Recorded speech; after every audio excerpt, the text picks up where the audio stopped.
Hello everyone and welcome to yet another video of the Short Mein Samjhao series, but this time for class 12th. Today our topic is financial statements of not-for-profit organizations, so let's just get right into it. First of all, as the name suggests, not-for-profit organizations means organizations which do not run for profit. Profit कमाना मकसद ही नहीं है इनका. फिर मकसद क्या है? Help करना लोगों की, समाज सेवा करना. These are non-violent Robin Hoods. Voluntarily जो लोग पैसा देना चाहते हैं उनसे पैसा लेते हैं और गरीबों के कल्याण, गरीबों के वेलफेयर में खर्च करते हैं. For example charitable schools, hospitals, clubs etcetera. Right. So अगर इनका नाम ही इतना अलग है, ये परवाह नहीं करते दुनिया की, दुनिया से अलग है, मोह माया से परे हैं, सब हैं, तो इनकी अकाउंटिंग भी दुनिया से परे ही है. जहाँ दुनिया जो है वो नॉर्मल ट्रेडिंग या P&L अकाउंट बनाती है, ये जो है ये अलग ही हैं. इनकी फ्लो ऑफ अकाउंटिंग अलग चलती है. ये तीन तरह की चीज़ें बनाते हैं. सबसे पहला रिसीट एंड पेमेंट अकाउंट, दूसरा income and expenditure account and तीसरा बैलेंस शीट. बैलेंस शीट इतनी ओरिजिनल गैंगस्टर है कि यहाँ उसका नाम भी चेंज नहीं हुआ. ठीक है, okay. So first of all let's understand the flow of accounting for not for profit organisation. सबसे पहला receipt and payment account. What is receipt and payment account? Nothing.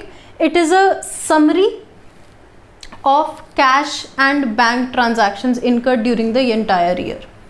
Summary of cash and bank transactions मतलब cash book में क्या होता है फिर? अरे cash book में तो तुम हर रोज़ की एंट्रियाँ रिकॉर्ड कर रहे होते हो ना. इसमें समरी होती है उन ट्रांजैक्शंस की. मतलब एक पर्टिकुलर हेड में पूरे साल में तुमने कितना खर्चा किया. It is like an asset. It is a summary asset account basically. मतलब एसेट अकाउंट है, इसका ओपनिंग बैलेंस भी होगा और क्लोजिंग बैलेंस भी होगा. हाँ, ओपनिंग बैलेंस क्या होता है? कैश और बैंक का ओपनिंग बैलेंस. और क्लोजिंग बैलेंस क्या होता है? कैश और बैंक का क्लोजिंग बैलेंस. अच्छा, मतलब ये एसेट अकाउंट है, सच्ची में एसेट अकाउंट है प्रॉपर. अरे हाँ, सच्ची मुच्ची. मतलब एसेट अकाउंट के रूल्स अप्लाई होंगे. हाँ, debit what comes in, credit what goes out. अच्छा, मतलब रिसीट एंड पेमेंट अकाउंट में बेसिकली डेबिट साइड में जितना कैश तुम्हारे पास जहाँ से आ रहा है वो आएगा और क्रेडिट साइड में तुम जहाँ जहाँ कैश खर्च कर रहे हो वो आएगा. Okay. Now receipt and payment account follows the cash system of accounting. Cash system of accounting, हाँ, मतलब कि बीते हुए कल, आज और आने वाले कल में कोई डिफ्रेंसिएशन नहीं है. नहीं, मतलब अगर तुम्हें बीते कल का पैसा इस अकाउंटिंग पीरियड में मिल रहा है तो भी तुम इसी अकाउंटिंग पीरियड के रिसीट एंड पेमेंट में दिखाओगे. और अगर तुम्हें आने वाले अकाउंटिंग पीरियड का पैसा इस अकाउंटिंग पीरियड में मिल रहा है तो भी तुम इसी अकाउंटिंग पीरियड के रिसीट एंड पेमेंट में दिखाओगे. वैसे ही अगर तुमने आने वाले एक्सपेंसेस को एडवांस में पे किया तो भी तुम पेमेंट में उसको दिखाओगे. अगर पिछले वालों को पे किया तो भी पेमेंट में दिखाओगे. इसको नहीं फर्क पड़ता कि वो खर्चा कौन सा था. अगर कैश गया है तो पेमेंट साइड पे आएगा, अगर कैश आया है तो रिसीट साइड में दिखाया जाएगा. And second, there is no differentiation between revenue and expenditure. Revenue and capital expenditure. मतलब रेवेन्यू एक्सपेंडिचर है तो भी उसको पेमेंट साइड पे दिखाओगे, कैपिटल एक्सपेंडिचर है तो भी उसको पेमेंट साइड पे ही दिखाओगे, रेवेन्यू रिसीट है तो भी उसको रिसीट साइड पे दिखाओगे, कैपिटल रिसीट है तो भी उसको रिसीट साइड पे दिखाओगे. ठीक है. रिसीट एंड पेमेंट मतलब रोकड़ा आया तो रिसीट, रोकड़ा गया तो पेमेंट. पिछले कल का है, आने वाले कल का है, फर्क नहीं पड़ता. रेवेन्यू है, कैपिटल है, फर्क नहीं पड़ता. ओपनिंग बैलेंस है, उसका ओपनिंग कैश और बैंक का बैलेंस. क्लोजिंग बैलेंस है, क्लोजिंग कैश और बैंक का बैलेंस. बेसिकली ओपनिंग कैश से क्लोजिंग कैश तक की जर्नी बताता है. अलग अलग हेड्स में क्या खर्चे किए उसको भी साथ साथ में दर्शाते हुए. Right. The next is income and expenditure account. अब ये क्या है बेटा? इनकम एंड एक्सपेंडिचर और कुछ नहीं है, NPOs का प्रॉफिट एंड लॉस अकाउंट है. मतलब कि ये भी अक्रूवल सिस्टम फॉलो करता है. अच्छा, ये वाला अक्रूवल सिस्टम फॉलो करता है. हाँ, मतलब इसमें बीते हुए कल, आज और आने वाले कल की डिफ्रेंसिएशन होगी. हाँ, मतलब आउटस्टैंडिंग, अक्रूड, प्रीपेड, अनअर्न्ड, इस सब की adjustment income and expenditure account में की जाएगी. और सिर्फ वो खर्चा या वो इनकम जो इस अकाउंटिंग पीरियड के परटेनिंग है वही यहाँ पर रिकॉर्ड की जाएगी. अच्छा, और इसमें रेवेन्यू और कैपिटल की भी डिफ्रेंसिएशन इसमें की जाएगी. रेवेन्यू रिसीट्स और revenue expenditure income and expenditure में रिकॉर्ड किए जाते हैं, कैपिटल वाले बैलेंस शीट में भेज दिए जाते हैं. अच्छा, इसके अलावा इसमें नॉन कैश एक्सपेंडिचर्स और नॉन कैश इनकम्स भी रिकॉर्ड की जाती हैं. नॉन कैश एक्सपेंडिचर मतलब जैसे डेप्रिसिएशन. ठीक है. और जो इनकम तुम्हें अभी तक मिली नहीं है, अक्रूड है, वो भी तुम्हारी इसमें रिकॉर्ड की जाती है, जैसे अक्रूड इंटरेस्ट ऑन इन्वेस्टमेंट्स, ये भी इनकम एंड एक्सपेंडिचर में आ जाएगा। डिप्रिसिएशन भी इनकम एंड एक्सपेंडिचर में आ जाएगी, वो रिसीट एंड पेमेंट में नहीं दिखाई जाएगी, पर इनकम एंड एक्सपेंडिचर क्योंकि एनपीओज का प्रॉफिट एंड लॉस है तो उसमें दिखाई जाती है। पर यार ये प्रॉफिट एंड लॉस है नहीं ना, वैसे ये तो जिस्ट में प्रॉफिट एंड लॉस है पर वैसे नहीं। हाँ, तो इसके नेट रिजल्ट को क्या बोलते हैं? इसके नेट रिजल्ट को बोलते हैं सरप्लस या डेफिसिट। सरप्लस अगर income is more than expenditure and deficit अगर expenditure is more than income. और जैसे कि प्रॉफिट एंड लॉस का बैलेंस ट्रांसफ़र होता है बैलेंस शीट में, सरप्लस या डेफिसिट भी ट्रांसफ़र होता है बैलेंस शीट में। अच्छा, income and expenditure nominal account है। नॉमिनल अकाउंट मतलब इसमें वो नॉमिनल अकाउंट वाला rules, debit all expenses and losses, credit all income and gain, वो वाला रूल फॉलो होता है, राइट। तो मतलब क्रेडिट साइड पे आ जाएंगी तुम्हारी जितनी डोनेशन रिसीव की, मेंबरशिप फीस की, एंट्री फीस, ये सब वो सारा आ जाएगा।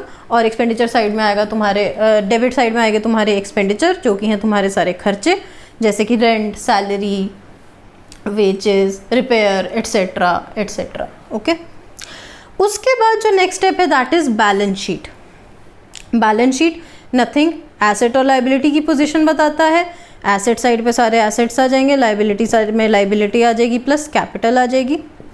बट यहाँ पर ना कैपिटल को कैपिटल नहीं बोलते, क्योंकि वैसे कैपिटल की डेफिनेशन क्या होती है? ओनर ने जो पैसा लगाया है। पर यहाँ पर तो कुछ ऐसा है ही नहीं ना, एक बंदा थोड़ी ना जो अपने लिए काम कर रहा है। तो इसको ना हम कैपिटल फंड या जनरल फंड बोलते हैं, मतलब एनपीओ का जनरल फंड, ठीक है। सरप्लस और डेफिसिट का अमाउंट कैपिटल फंड या जनरल फंड में ट्रांसफर किया जाता है, added if it is a surplus, subtracted if it is a deficit. उसके अलावा यहाँ पर लाइबिलिटीज़ दिखाई जाती हैं, एसेट्स दिखाए जाते हैं। ओके, नॉर्मल ये फ्लो है अकाउंटिंग का, ठीक है। तो भाई यार पर एनपीओ है, इसने तो पूरा काया पलट ही कर दी, ये तो प्रॉफिट के लिए काम ही नहीं करता, तो इसमें काफ़ी चीज़ें अलग होंगी। ऐसी ही एक अलग चीज़ का नाम है fund based accounting. What is fund based accounting? What is a fund? Fund का मतलब होता है एक पर्टिकुलर चीज़ के लिए, एक पर्टिकुलर एम के लिए जब तुम कुछ पैसा सेट असाइड कर देते हो, एक पर्टिकुलर मिशन के लिए जब तुम कोई पैसा सेट असाइड कर देते हो, तो वो पैसा जो है वो फंड कहलाता है। फॉर एग्जांपल, अगर तुम्हारा अभी मिशन है, तुमने बिल्डिंग बनानी है, ठीक है, तो तुम बिल्डिंग के लिए पैसा जमा कर रहे हो, तो तुम बिल्डिंग फंड का नाम देके एक फंड बना दोगे, ठीक है। अब फंड बेस्ड अकाउंटिंग में क्या होता है? अगर एक फंड है ना, तो आगे उसमें जितनी भी डोनेशन आएंगी ना, वो उस फंड में ऐड हो जाएंगी, और जितने उससे रिलेटेड खर्चे हो रहे हैं ना, वो भी उस फंड में से ही हैं जो वो माइनस किए जाएंगे। मतलब वो इनकम और एक्सपेंडिचर से रूट नहीं होंगे, वो खास हैं, वो फंड वाले हैं, वो खास हैं। उनके टाइटल में ही फंड लिखा है, उनके टाइटल में पर्पस झलक रहा है साफ साफ। अच्छा, तो फंड बेस्ड अकाउंटिंग में क्या होता है? जैसे सपोज कोई बैलेंस ऑफ फंड है, ऑलरेडी आ रहा है, ठीक है, सपोज 10 लाख बिल्डिंग फंड है, ठीक है। तुम्हें इस साल डोनेशंस रिसीव हुई 5 lakh for this building fund, तो उसको तुम इनकम एक्सपेंडिचर में नहीं दिखाओगे, उसको तुम यहाँ पर ऐड कर दोगे, डोनेशंस सपोज 5 लाख, ठीक है। अब इसके अगेंस्ट सपोज तुमने कुछ खर्चा किया, तो उसको तुम इस फंड में से ही, इस फंड का खर्चा तो इस फंड में से ही लेस कर दोगे, सपोज 2 लाख। और जो ये बैलेंस आ रहा है तुम्हारा 13 लाख, ये बैलेंस जो है ये बैलेंस शीट की लाइबिलिटी साइड में बिल्डिंग फंड का ईयर एंड बैलेंस दिखेगा। मतलब अगर कोई स्पेसिफिक फंड की डोनेशन या स्पेसिफिक फंड का एक्सपेंडिचर है, तो वो इनकम एंड एक्सपेंडिचर में ना जाके सीधा उसको बैलेंस शीट में एंट्री मिल जाती है। मतलब एक तरह से fund is the golden ticket of balance sheet of NPO. मतलब कि जैसे कि इंडियन आइडल में होता है ना, कुछ लोग होते हैं जो, हाँ ठीक है, बहुत लोग नॉर्मल गाना गाते हैं, उन सबको बोलते हैं तुम मुंबई आओ, तुम मुंबई आओ, तुम मुंबई आओ। पर कुछ ऐसे होते हैं जो इतना धमाकेदार magical perform, whatever amaze performance करते हैं कि उनको हम बोलते हैं भाई तू सीधा टॉप 10 में आ जा। और एनपीओ में टॉप क्या है? टॉप बैलेंस शीट ही, इससे आगे तो कुछ बनता ही नहीं है ना। तो कुछ ऐसी डोनेशंस और कुछ ऐसे एक्सपेंडिचर, अब वो कुछ क्या है जिनके टाइटल में पर्पस झलक रहा है, और पर्पस में फंड है, मतलब वो एक फंड के अगेंस्ट डोनेशन है, एक फंड के अगेंस्ट एक्सपेंडिचर है, तो उसको डायरेक्ट एंट्री मिलती है बैलेंस शीट में, उसको इनकम एंड एक्सपेंडिचर के थ्रू नहीं रूट होना पड़ता, वो डायरेक्ट बैलेंस शीट में आता है, फंड के अंदर अकाउंट फॉर होता है, राइट। ओके, नाउ सपोज एक फंड के अगेंस्ट एक एडजस्टमेंट एंट्री दी हुई है, जैसे तुम बिल्डिंग फंड था, है ना। अब सपोज एडजस्टमेंट में दिया हुआ है कि अमाउंट स्पेंट ऑन बिल्डिंग, तुमने खर्चा किया बिल्डिंग के अगेंस्ट, ठीक है, रुपीज़, अब जैसे ये 13 लाख का बिल्डिंग फंड था ना, rupees 5 lakh amount spent on building, ये एडजस्टमेंट आ रही है सपोज। अब इसका क्या मतलब हुआ कि तुमने ना खर्चा कर दिया, बिल्डिंग वर्क इन प्रोग्रेस हो गई अब तुम्हारी। अच्छा, तो मतलब तुम क्या करोगे, एसेट साइड में ना बिल्डिंग वर्क इन प्रोग्रेस दिखाओगे 5 लाख, ठीक है। अब ये खर्चा हो चुका है ना, तो फंड में से 5 लाख माइनस कर दोगे और इसको तुम दिखाओगे अब कैपिटल फंड में, इसको जनरल फंड में ट्रांसफ़र कर दोगे बेसिकली। मतलब ये बिल्डिंग बन गई, अब ये जनरल एनपीओ की बिल्डिंग हो गई है, ठीक है। तो बिल्डिंग फंड में से उतना अमाउंट हटा के फर्स्ट ऑफ ऑल तुम उसको कैपिटल फंड में डालोगे और दूसरी तरफ एसेट साइड में तुम एसेट दिखाना शुरू कर दोगे बिल्डिंग 5 लाख रुपए का, ठीक है। Okay, this is basically your fund based accounting. एक और पॉइंट है कि एनपीओज में क्या होता है कि अगर तुम्हें एक स्पेसिफिक डोनेशन मिल रही है जिसके अगेंस्ट कोई फंड नहीं है पर वो डोनेशन स्पेसिफिक है, मतलब सपोज पोलियो इरेडिकेशन के लिए तुम्हें डोनेशन मिली है, ठीक है, तुम एक अस्पताल हो, ठीक है, पोलियो इरेडिकेशन के लिए किसी ने डोनेशन दी है तुम्हें, स्पेसिफिक डोनेशन है, राइट। तो अगर उसके टाइटल में पर्पस झलक रहा है मतलब उसको डायरेक्ट एंट्री तो मिलेगी बैलेंस शीट में, वो बैलेंस शीट की गोल्डन टिकट तो है, पर इसका कोई फंड नहीं है, कोई बात नहीं, जिसका कोई फंड नहीं होता उसका जनरल फंड होता है ना। तो इसको, ये जो स्पेसिफिक डोनेशन है उसको तुम कैपिटल जनरल फंड में ऐड कर दोगे, ठीक है। However, this does not apply to expenses. अगर कोई फंड नहीं है, ठीक है, और कोई एक्सपेंस हो रहा है जो कि फंड के अगेंस्ट नहीं हो रहा है, तो वो इनकम एंड एक्सपेंडिचर में ही जाएगा, ठीक है। ओके, अगर तुम्हें life time membership fees receive होती है, लाइफ टाइम मेंबरशिप फीस मतलब एक बार पैसा दो पूरी ज़िंदगी तुम उसके मज़े लूटो मेंबरशिप के, ठीक है। रोटरी क्लब ऐसे लाइफ टाइम मेंबरशिप देता है, ठीक है। तो लाइफ टाइम मेंबरशिप मतलब एक तरह से तुम्हारी मतलब मोर देन 1 अकाउंटिंग पीरियड में इसका अफेक्ट जाएगा। कैपिटल रिसीट है, कैपिटल रिसीट है तो लाइफ टाइम मेंबरशिप फीस भी जो है तुम्हारी कैपिटल फंड जनरल फंड में ऐड की जाती है, ठीक है। इसके अलावा तुम्हारे इनकम एंड एक्सपेंडिचर में और काफ़ी चीज़ें आ सकती हैं, जैसे sale of old newspapers, rent paid, salary paid, ठीक है, मटेरियल्स कंज्यूम्ड, फिर तुम्हारा डोनेशंस रिसीव्ड, ठीक है, ग्रांट्स रिसीव्ड। अगर कोई ग्रांट है जो पर्टिकुलर पर्पस के लिए रिसीव हो रही है, particular purpose title purpose specify कर रहा है, मतलब बैलेंस शीट में डायरेक्ट एंट्री, तो मतलब उसे बैलेंस शीट में डायरेक्ट एंट्री मिल जाएगी। वहीं अगर ग्रांट कोई purpose, grant is not for any purpose, ठीक है, कोई पर्पस नहीं उस ग्रांट का, तो जनरल है, जनरल जो है वो कहाँ जाती है, इनकम एंड एक्सपेंडिचर में। मतलब अगर मैं बात करूँ इनकम एंड एक्सपेंडिचर में जनरल डोनेशंस, जनरल इनकम और जनरल एक्सपेंडिचर जाएगा। अगर कोई फंड वाला इनकम और एक्सपेंडिचर है तो वो बैलेंस शीट में उस फंड के अंदर ही दिखाया जाता है सीधा, उसको इनकम एंड एक्सपेंडिचर में जाने की ज़रूरत नहीं होती है, ठीक है। इनकम और एक्सपेंडिचर का सरप्लस या डेफिसिट कैपिटल फंड में ऐड या लेस होता है। और अगर कोई स्पेसिफिक डोनेशन, सिर्फ डोनेशन, कोई स्पेसिफिक सिर्फ डोनेशन है जिसके अगेंस्ट फंड नहीं है पर वो डोनेशन स्पेसिफिक है, तो वो कैपिटल फंड में आ जाती है, ठीक है। Okay, now we move on to the exam point of view. थोड़ा एग्जाम्स में क्या क्या एडजस्टमेंट्स पूछ सकते हैं और उस एडजस्टमेंट की क्या क्या ट्रीटमेंट होती है। Let's get right into it. First of all is subscriptions. What are subscriptions? Membership, ठीक है। किसी भी क्लब की कोई पीरियोडिक मेंबरशिप फीस होती है जो पे करनी होती है, दैट इज सब्सक्रिप्शंस। मतलब उसके लिए इनकम हुई, राइट, एनपीओ के लिए इनकम है, ओके, इनकम एंड एक्सपेंडिचर में जाएगी। अगर इनकम एंड एक्सपेंडिचर में जा रही है तो अक्रूवल फॉलो करेगी, मतलब आउटस्टैंडिंग और एडवांस इन सब की एडजस्टमेंट चाहिए, और वही एडजस्टमेंट हम देखने जा रहे हैं। सपोज क्वेश्चन बोलता है amount received during the year is 10 lakh. Amount received during the year, ये इस साल के पर्टेनिंग है या नहीं वो नहीं पता, बस इस साल इतना रोकड़ा हमारे पास, पैसा हमारे पास आया है। पर अक्रूवल बेसिस में हम पैसा नहीं देखते, हम देखते हैं क्या वो इस साल के लिए आना चाहिए था। अगर हाँ तो वो इनकम एक्सपेंडिचर में जाएगा, नहीं तो एडजस्टमेंट रिक्वायर्ड है। तो सबसे पहली एडजस्टमेंट है outstanding subscriptions in the beginning of the year, मतलब बीते कल की सब्सक्रिप्शंस जो आउटस्टैंडिंग है बिगिनिंग ऑफ द ईयर में, amount received during the year में हो सकता है कुछ अमाउंट वो भी हो जो बिगिनिंग में आउटस्टैंडिंग था, बीते कल का जो आउटस्टैंडिंग था जो आज मिल रहा है ना, तो वो हमें यहाँ से हटाना पड़ेगा इस साल वाले अमाउंट में आने के लिए, सिर्फ वही अमाउंट हमें निकालना है जो इस साल के पर्टेनिंग है। तो outstanding in the beginning will be deducted.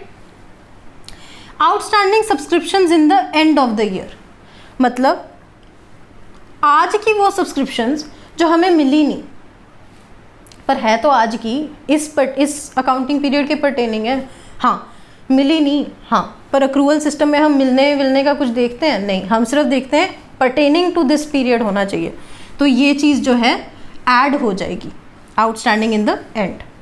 फिर है advance subscriptions in the beginning of the year. Beginning of the year मतलब पिछले साल में तुम्हें इस साल का एडवांस मिला था, आज का सब्सक्रिप्शन बीते कल में मिला था पर मिला तो आज का था, है ना, तो आज का है तो ऐड हो जाएगा because it pertains to this accounting period. Advance subscriptions in the year end, मतलब तुम्हें आने वाले कल की सब्सक्रिप्शंस जो है एडवांस में आज मिल गई हैं पर ये है तो आने वाले कल की, तो अमाउंट रिसीव्ड में आने वाले कल की अगर कोई चीज़ रिफ्लेक्ट हो रही है तो उसको हम माइनस कर देंगे, राइट। तो ये सारी एडजस्टमेंट्स करके जो अमाउंट निकलेगा वो होगा subscriptions pertaining to this accounting period और वो इनकम एंड एक्सपेंडिचर की क्रेडिट साइड में आ जाएगा। अब कभी कभी क्वेश्चन ना सिंपल ऐसे बोलेगा कि देयर आर 120 मेंबर्स, हर मेंबर की 100 रुपये पर हेड सब्सक्रिप्शन है, ठीक है, तो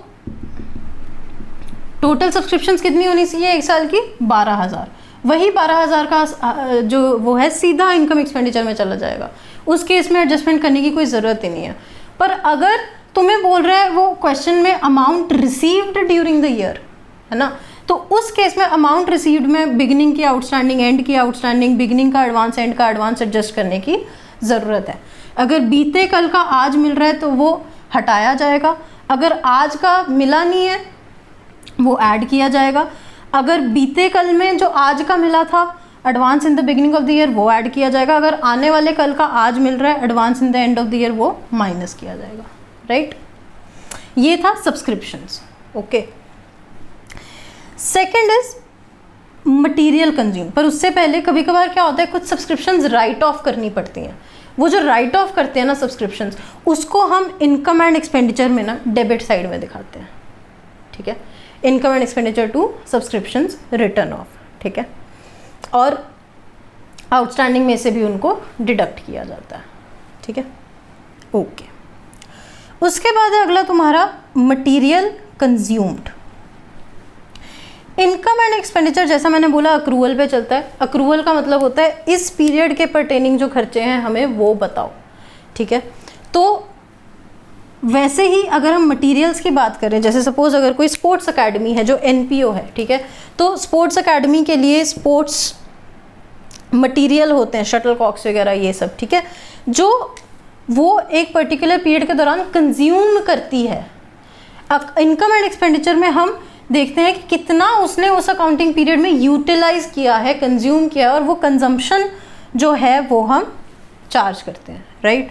तो अब कंजम्पशन कैसे निकलती है, opening stock plus purchases less closing stock, मतलब तुम्हारे पास साल के शुरू में कितना था और तुमने कितना साल में खरीदा, ठीक है, माइनस तुम्हारे पास कितना बच गया साल के एंड में, तो उससे क्या निकल जाएगा, तुमने साल में कितना कंज्यूम किया।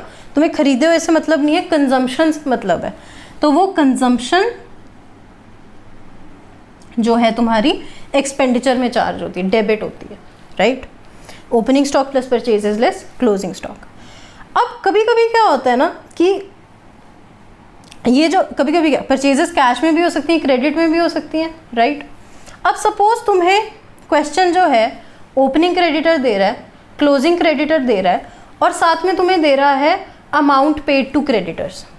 लेट्स सी, क्रेडिटर अकाउंट बनाओ, opening creditor, right, closing creditor, है ना, अमाउंट पेड टू क्रेडिटर। अब सपोज मेरे ओपनिंग क्रेडिटर 10,000 के थे और क्लोजिंग क्रेडिटर्स मेरे 18,000 के हैं, पर अमाउंट पेड टू क्रेडिटर्स जो है मेरा 2 लाख का है। ऐसा कैसे हो सकता है? ऐसा तभी हो सकता है जब यहाँ पर एक फिगर अब मिसिंग है, मतलब, है ना। अब वो फिगर क्या होगी? ऐसा तभी हो सकता है, amount paid to creditors 2 lakh तभी हो सकता है अगर मेरे ओपनिंग सिर्फ 10,000 थे और क्लोजिंग मेरे 18,000 है, अमाउंट पेड मेरा 2 लाख है, तो ये बैलेंसिंग फिगर क्या होगी? क्रेडिट परचेजेस, मतलब मैंने साल में कुछ और परचेज किया होगा क्रेडिट पे जिसके अगेंस्ट मैंने पेमेंट करी होगी, राइट। मतलब ये 2,08,000 की क्रेडिट परचेजेस जो मेरी ये बैलेंसिंग फिगर है, कुछ मैंने परचेज किया होगा। ये कैसे निकला?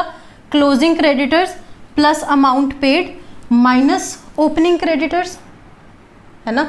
इस साल की क्रेडिट परचेज वो निकल गई, है ना। अब क्रेडिट परचेज तुम्हारी मतलब निकलती है opening plus amount paid minus closing plus amount paid minus opening, right.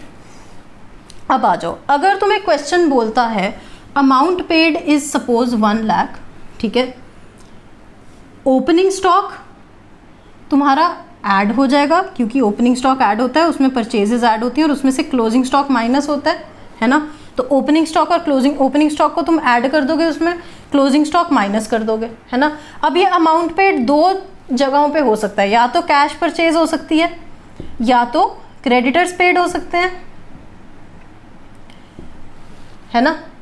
Now अगर हम अज्यूम करते हैं कि ये क्रेडिटर्स पेड है, इसमें से कुछ अमाउंट, है ना, तो क्रेडिट परचेजेस निकालने का हमारा फॉर्मूला क्या है?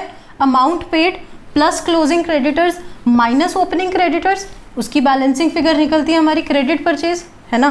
तो इस अमाउंट पेड में अगर तुम ओपनिंग क्रेडिटर्स को जो है, मतलब क्लोजिंग क्रेडिटर्स को जो है ऐड कर दोगे और ओपनिंग क्रेडिटर्स को माइनस कर दोगे तो तुम्हारी क्रेडिट परचेजेस निकल जाएंगी, है ना।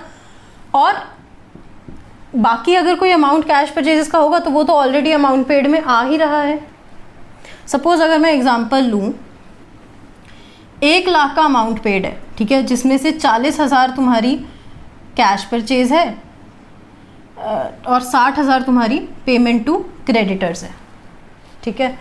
और तुम्हारे ओपनिंग क्रेडिटर्स जो हैं वो थे 20,000, क्लोजिंग क्रेडिटर जो हैं तुम्हारे 40,000। तो मैंने बोला 20,000 ओपनिंग क्रेडिटर, क्लोजिंग क्रेडिटर तुम्हारे 40,000, अमाउंट पेड टू क्रेडिटर्स मैंने बोला तुम्हारा 60,000, राइट। तो मतलब तुम्हारी क्रेडिट परचेजेस कितनी आ गई? 80,000,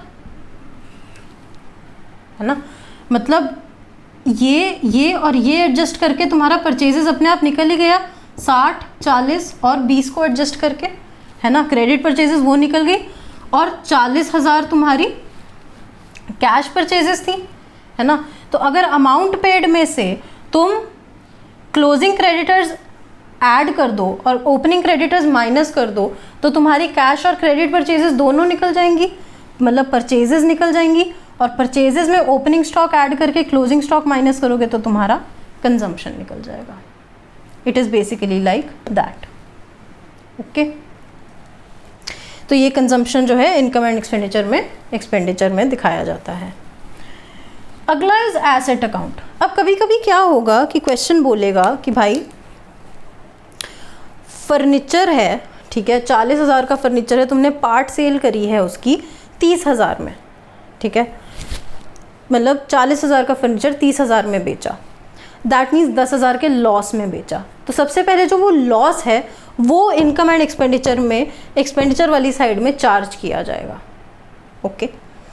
दूसरा कि सपोज तुम्हें ओपनिंग बैलेंस दिया है, परचेजेस दी हैं और क्लोजिंग बैलेंस दिया है, ठीक है, तो तुम अकाउंट बनाओगे एसेट का और जो बैलेंसिंग फिगर आ रही है वो होएगी तुम्हारी डेप्रिसिएशन, जिसको तुम इनकम एंड एक्सपेंडिचर में चार्ज करोगे एज एक्सपेंडिचर। बेसिकली अगर एसेट की डिटेल दी है जिसमें उसका ओपनिंग बैलेंस, क्लोजिंग बैलेंस और परचेजेस दी हुई हैं, तुम्हें अकाउंट बना के उसकी डेप्रिसिएशन निकाल के वो डेप्रिसिएशन इनकम एंड एक्सपेंडिचर में चार्ज करनी है। हो सकता है क्वेश्चन अलग से तुम्हें ना बताए पर वो बैलेंसिंग फिगर निकल रही हो। वैसे ही अगर सेल हो रही है तो उसका गेन या लॉस जो है वो इनकम एंड एक्सपेंडिचर में चार्ज होता है। इसके अलावा ऑनरेरियम पेड जो है तुम्हारा नॉर्मल रेवेन्यू खर्चा है तो वो इनकम एंड एक्सपेंडिचर में, एक्सपेंडिचर साइड में डेबिट हो जाएगा, ठीक है। इसके अलावा सेल ऑफ ओल्ड न्यूज़पेपर जो है तुम्हारा एक्सपेंडिचर, इनकम एंड एक्सपेंडिचर में इनकम साइड में आ जाएगा। Purchase of newspapers, periodicals, magazines, ये तुम्हारा एक्सपेंडिचर साइड में आ जाएगा। This is not capital, this is all revenue, right. अगर कोई तुमने एसेट बेचा, बेसिकली उसका अकाउंट बनेगा, ठीक है, और उसकी एडजस्टमेंट वो क्लोजिंग बैलेंस ऑफ एसेट में आ जाएगा जो बैलेंस शीट में दिखता है। अदरवाइज अगर तुमने कंज्यूमेबल्स हैं या तुम्हारे न्यूज़पेपर, पीरियोडिकल्स, ऐसी सब चीज़ें हैं, वो तुम्हारी इनकम एंड एक्सपेंडिचर में दिखाई जाती हैं। So this is basically your NPO, ठीक है। बाकी इफ़ यू वांट कि I should solve a question with you, please tell me in the comment section and I will solve a question with you, but this was the concept of NPOs. I'll see you guys next time. Bye bye.